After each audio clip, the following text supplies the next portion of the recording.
દાહોદ મનરેગા કૌભાંડમાં કિરણ ખાબડની પણ ધરપકડ। મંત્રી બચુભાઈ ખાબડના પુત્ર કિરણ ખાબડની ધરપકડ। પોલીસે ફરાર મંત્રી પુત્ર સહિત 4ની ધરપકડ કરી।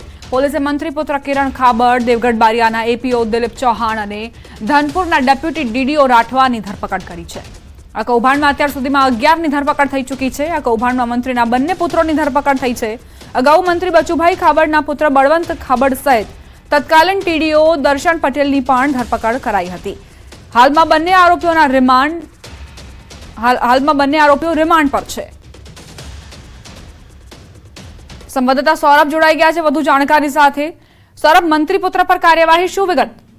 बिल्कुल कही शकाय कि जो मनरेगा कौभांड ने लईने Dahod B division police station मथके जे डीआरडीए नियामक द्वारा फरियाद नोंधाववामां आवी हती।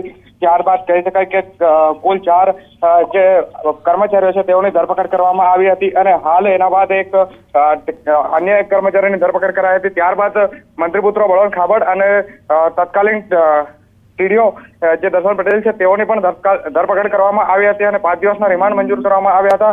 અને હાલ જે કહી શકાય કે બીજા જે પુત્ર છે કિરણભાઈ ખાબડ તેઓની પણ ધરપકડ પોલીસ દ્વારા કરી લેવામાં આવી છે। કિરણ ખાબડ સાથે દેવગઢ બારિયાના એપીઓ દિલીપ ચૌહાણ, ધાનપુરના એપીઓ ભાવેશ રાઠોડ અને ધાનપુર તાલુકા વિકાસ અધિકારી રાઠવાની પણ પોલીસ દ્વારા ધરપકડ કરવામાં આવી છે। મંત્રી બચુભાઈ ખાબડના બંને પુત્ર કિરણ અને બળવંતની પોલીસ દ્વારા ધરપકડ કરી લેવામાં આવી છે અને અત્યાર સુધીમાં કુલ 11 જેટલા આરોપીઓની ધરપકડ કરાઈ છે। સૌરભ, મનરેગા કૌભાંડને લઈને શું જાણકારી છે? કેવા પ્રકારની તપાસ ચાલી રહી છે અત્યારે?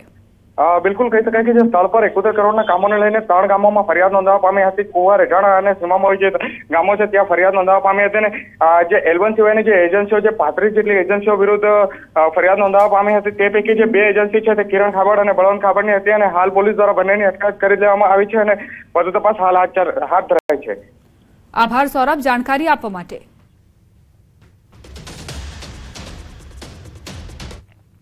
અમદાવાદના ચંડોળા તળાવ પર કાલથી ડિમોલેશન પાર્ટ 2.0 શરૂ થશે।